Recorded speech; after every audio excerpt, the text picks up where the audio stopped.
Un article nous le dit, un article de Numérama. Une révolution, c'est ce qui attendrait les foyers grâce à cette nouvelle invention. Le premier robot humanoïde pour les corvées domestiques est disponible. Il coûte 20 000 $, alors un petit peu moins en euros, et promet donc une révolution. Ça a été développé par une start-up. C'est un robot qui s'appelle Neo. Il fait 1,65 m, il pèse 30 kg et il s'occupe des tâches domestiques de la maison. Par exemple, le ménage, le ramassage d'objets, l'arrosage de plantes, etc. Ça ne nous dit pas s'il fait le repassage, par exemple. C'est bien dommage, ça m'aurait intéressé, mais pas à ce prix-là, évidemment. Il est le premier d'une catégorie de produits amenés à révolutionner le monde, à condition que la promesse soit réelle. On nous dit donc que c'est une start-up norvégienne qui s'est établie en Californie, aux États-Unis, qui a publié une annonce. Une annonce qui annonçait donc forcément l'arrivée de Neo, ce robot humanoïde vendu 20 000 $ ou auquel on peut s'abonner, on peut payer par mensualité, 499, disons 500 $ par mois, et qui sera livré dès 2026 aux États-Unis. On nous dit que c'est la première fois qu'un robot humanoïde destiné au grand public a un prix et une date de sortie. L'entreprise donc qui le fabrique a publié une vidéo de 9 minutes 54 dans le style Silicon Valley pour dévoiler des images de son robot. Donc c'est un robot qui a une tête, qui a 2 yeux, qui sont en réalité 2 caméras, des bras, des jambes. Il mesure 1,65 m, pèse 30 kg, peut marcher, courir, porter des charges lourdes jusqu'à 70 kg. Sa batterie, selon son inventeur, offre environ 4 heures d'autonomie en usage continu, avec une recharge rapide. Il est conçu pour opérer silencieusement et pour s'occuper de la maison, et donc laisser à ses possesseurs plus de temps de loisirs.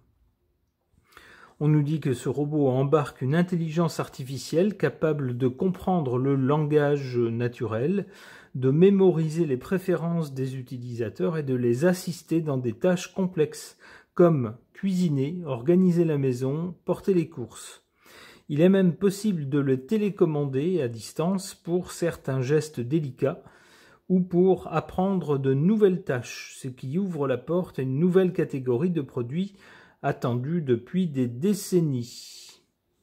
Alors, est-ce que c'est vraiment une entrée vers un autre monde, une autre façon de vivre complètement, avec peut-être des robots qui, au fil du temps, vont coûter beaucoup moins cher et peut-être vont se banaliser dans les foyers, ou peut-être est-ce juste une création un peu bizarre qui finalement ne retiendra pas l'attention du public. Et puis au-delà de ça, est-ce que moralement c'est bien une bonne chose de ne plus rien faire et de laisser tout faire par quelque chose qu'on achète? Alors ça, c'est une autre question, mais je vais interroger néanmoins les cartes au sujet de ce robot domestique. J'interroge le tarot de Marseille.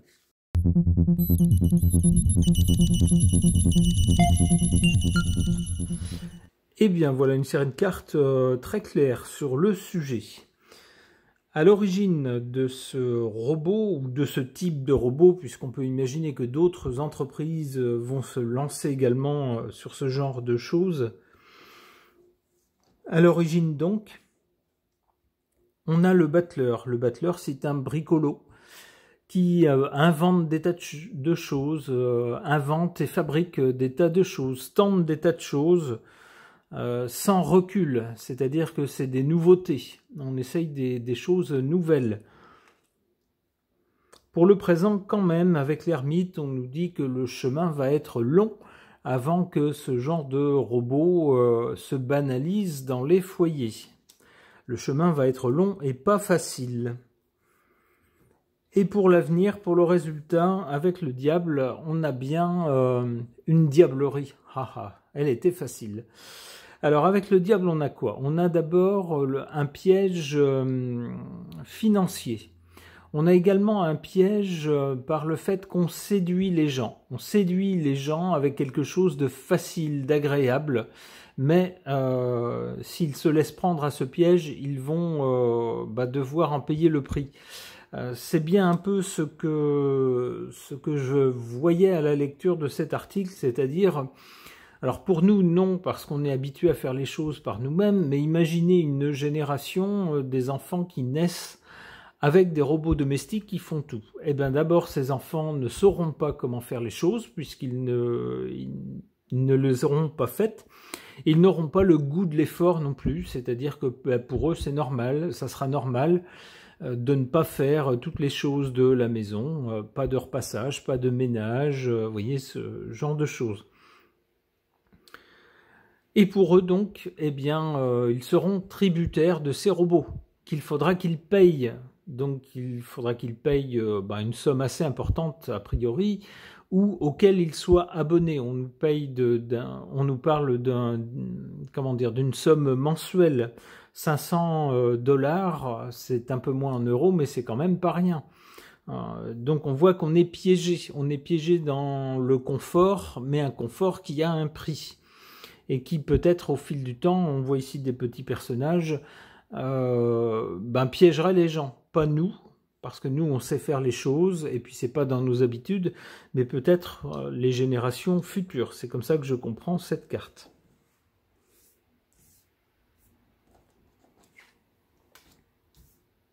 Un peu comme nous, finalement, on ne saurait plus vivre, enfin on y arriverait peut-être, mais personne ne le voudrait, vivre sans électricité, par exemple.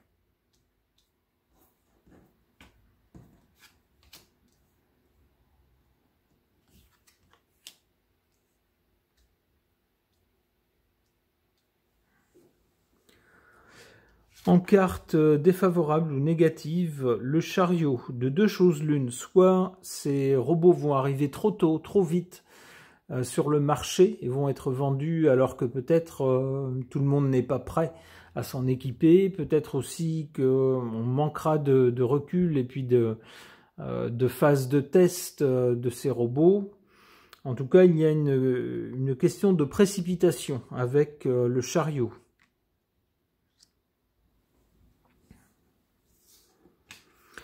En carte favorable, on a la justice. Sans doute que la présence de robots ménagers va entraîner des incidences au point de vue de la loi, de la législation. Qu'est-ce que les robots peuvent faire, ne pas faire, quelle est la limite? Et puis un robot, c'est pas un être humain, c'est un objet. Mais dans le cas où, à cause d'une maladresse, je sais pas, il blesse un animal domestique, ou pire, il fasse du mal à un enfant, à un bébé par exemple, on lui demande d'aller chercher un bébé et puis il le laisse tomber par terre, vous voyez ce genre de choses. À ce moment-là, à qui la responsabilité? Le robot, c'est pas un être humain, il peut pas apporter une responsabilité, on peut pas le condamner. Alors, donc ce serait son propriétaire à ce moment-là. Alors on voit qu'il y a un vide juridique là-dessus et que sans doute la loi va devoir s'en occuper. Édicter des lois donc pour encadrer l'utilisation de ces robots. Alors peut-être que certaines choses donc seront, dans un premier temps en tout cas, interdites. Par exemple, l'interdiction à ces robots domestiques de s'approcher des enfants, par exemple.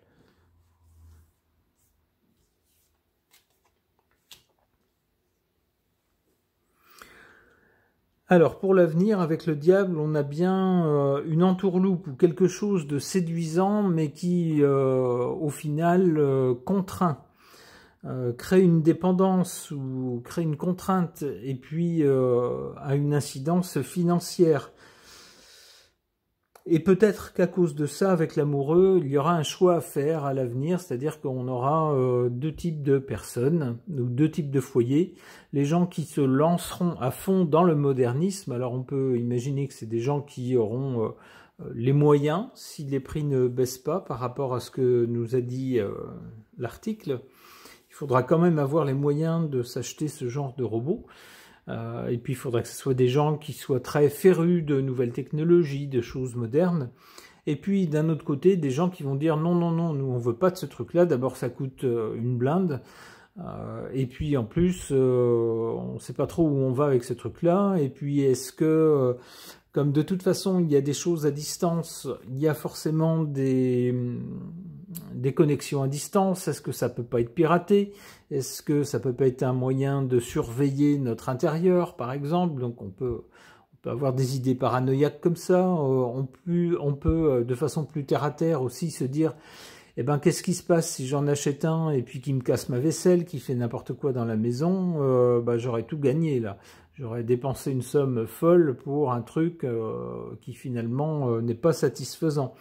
Donc on aura sans doute des gens, des opinions très polarisées, avec des gens complètement pour, qui vont se dire, moi j'ai pas le temps dans ma vie, ou alors je pars au boulot tôt le matin, quand je rentre je suis complètement crevé, j'ai pas envie de faire des choses éreintantes, eh bien tant mieux, c'est le robot qui le fera. Et puis d'autres personnes qui ne voudront pas du tout. C'est comme ça que je vois cette carte. Une dernière.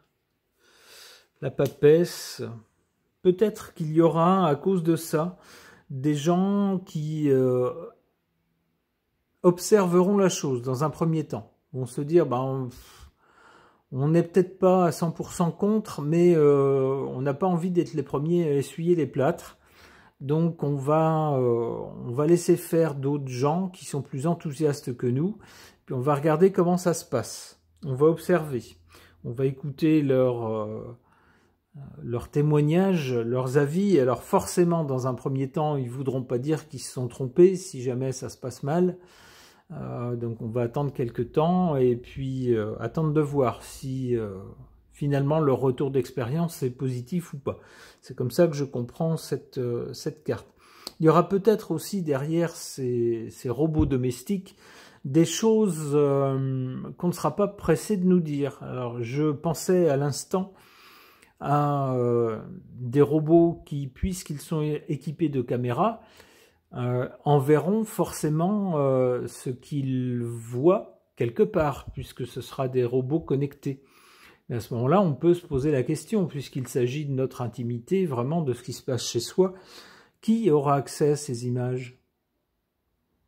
C'est une question qu'on pourra se poser. Peut-être que la papesse aurait des choses à dire et qu'elle se gardera bien de les révéler. Ok. Concernant les robots domestiques, l'un d'entre eux est prêt. Il s'appelle Neo. Il sera proposé à la vente, pas chez nous, mais aux États-Unis en 2026.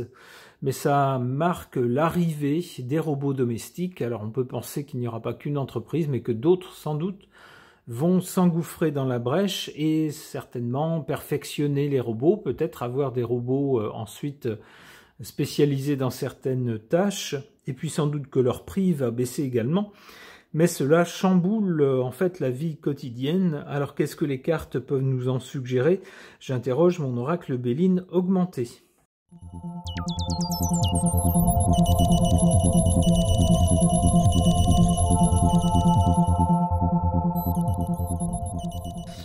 Alors on a quoi avec ces cartes? On a d'abord dans la carte du passé, cette carte du despotisme où on voit quelqu'un qui est enchaîné. Eh bien oui, tant qu'on n'a pas de robot et tant qu'il faut faire les choses soi-même, alors on a désormais de nos jours des appareils ménagers, un lave-linge, un lave-vaisselle, un aspirateur, un four, que sais-je encore, des tas d'appareils qui nous facilitent la vie, mais si on va un peu plus loin dans le temps, eh bien on avait des foyers où il fallait tout faire soi-même à la main, ça prenait du temps. Et c'était fatigant. mais on n'avait pas le choix, on était en quelque sorte enchaîné dans un foyer aux tâches domestiques. Et bien voilà quelque chose maintenant qui arrive et qui peut nous en libérer. On a avec cette carte qui nous parle d'appui, alors on voit surtout un aigle avec une couronne, un aigle de la victoire. On a enfin vaincu ces tâches domestiques qui prennent du temps et qui nous épuisent. Avec Jupiter, c'est une nouvelle ère qui s'ouvre, une ère d'expansion. On va enfin pouvoir profiter beaucoup plus de temps libre et puis pour faire des choses plus agréables que des tâches domestiques. Alors c'est la promesse qui arrive avec ce genre de robot domestique. Mais qu'est-ce que nous dit la carte du côté de l'avenir? Eh bien, elle n'est pas si prometteuse que ça, puisqu'on nous parle de vol et de perte. Alors le vol, ça sera peut-être l'argent qu'on va demander pour acquérir ces robots, ou si on veut plutôt choisir une forme d'abonnement en payant quelque chose tous les mois, eh bien si c'est au prix où c'est actuellement, on nous parle de 500 $ par mois, donc un petit peu moins en euros, peut-être quelque chose comme 450 ou 475 € par mois, ça fait quand même une somme rondelette, surtout lorsqu'on a déjà autre chose à payer chaque mois. Donc, vol-perte, perte d'argent, puisque ça sera surtout ça. Et puis, le côté négatif de la chose, ça sera aussi peut-être une sorte de, comment on pourrait dire, une sorte d'addiction à la facilité, c'est-à-dire une fois qu'on y a goûté, on ne peut plus s'en passer. C'est comme ce dont je vous parlais précédemment, l'électricité de façon générale. Est-ce qu'on pourrait se passer maintenant de lumière électrique alors qu'on arrive à l'hiver? Est-ce qu'on pourrait se passer d'électricité pour faire fonctionner tous nos appareils? Et est-ce qu'on pourrait se passer de nos appareils ménagers? Alors, bien sûr, dans l'absolu, techniquement, on pourrait, mais personne raisonnablement ne le voudrait. Eh bien, est-ce qu'on ne risque pas de tomber dans le même travers avec ce genre de robot? Alors, pas tout de suite, puisque maintenant c'est tout nouveau, on n'a pas du tout l'habitude, on peut très bien faire sans, mais avec d'autres générations qui s'y habitueront, peut-être qu'au bout de quelques générations, on ne pourra plus faire sans. On aura en quelque sorte perdu un peu d'autonomie et d'argent par la même occasion.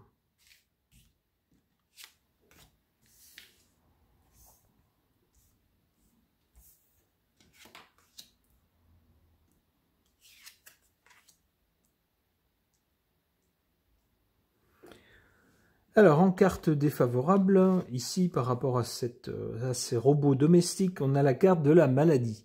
C'est une véritable maladie de l'espèce humaine que de toujours rechercher la facilité, le moindre effort. Donc, c'est dans la nature humaine, hein. On crée des outils pour faire les choses plus facilement, puis des outils qui peuvent décupler nos forces. Du coup, ça nous demande à nous moins d'efforts. Puis des outils qui vont faire les choses à notre place de plus en plus, pour en arriver avec ces robots en fait à ne plus faire grand-chose des tâches contraignantes, et pour vivre en fait une vie alors de travail peut-être d'un côté, mais aussi de loisirs. C'est ce que nous dit d'ailleurs cette carte de la table. Ici on voit j'allais dire un pot, c'est pas un pot, comment on pourrait qualifier ça, une espèce d'amphore, très jolie d'ailleurs, avec une coupe, un verre ici, en verre coloré et doré. Donc des choses très agréables. Et bien c'est ce que promet ce robot en faisant les choses désagréables à notre place.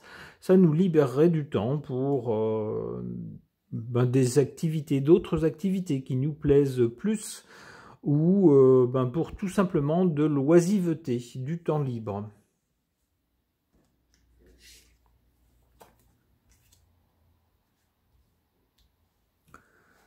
Alors du côté de l'avenir, donc avec cette carte vol-perte qui n'est pas très engageante par rapport à cette invention, on a ensuite cette carte de l'eau.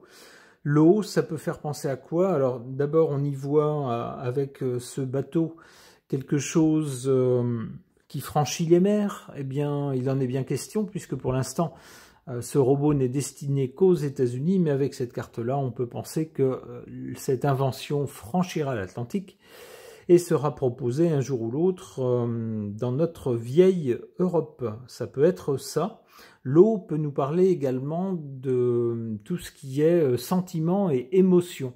Alors c'est peut-être justement une invention qui va provoquer des remous, des réactions. Des gens vont dire, sous prétexte de libérer les êtres humains de certaines tâches ingrates, des tâches ménagères, c'est leur asservissement qui est programmé. On va en faire des gens qui sont incapables de faire quoi que ce soit, et puis qui n'auront plus d'envie d'ailleurs, qui ne voudront plus faire des choses où il y a un effort, où il faut prendre sur soi pour faire quelque chose qu'on n'aime pas trop. Ça sera peut-être ça, avec cette carte de l'eau. Alors, une dernière carte. La poésie. Alors, on peut quand même penser que si ces robots arrivent jusqu'ici, dans notre vieille Europe, et même si ça coûte cher, et même si ça provoque certaines critiques ou certaines émotions, eh bien, avec cette carte de la poésie, on peut penser peut-être qu'à l'avenir, on aura des choses insolites avec les robots. Peut-être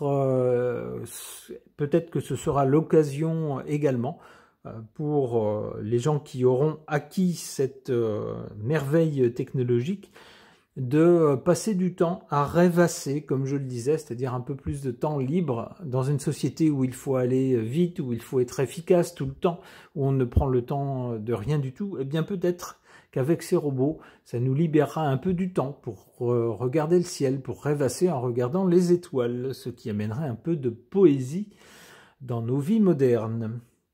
Eh bien, on verra ça à l'avenir, on verra si cette invention s'impose ou pas, si elle trouve sa place ou pas. Ce tirage de cartes est maintenant terminé, merci de l'avoir suivi.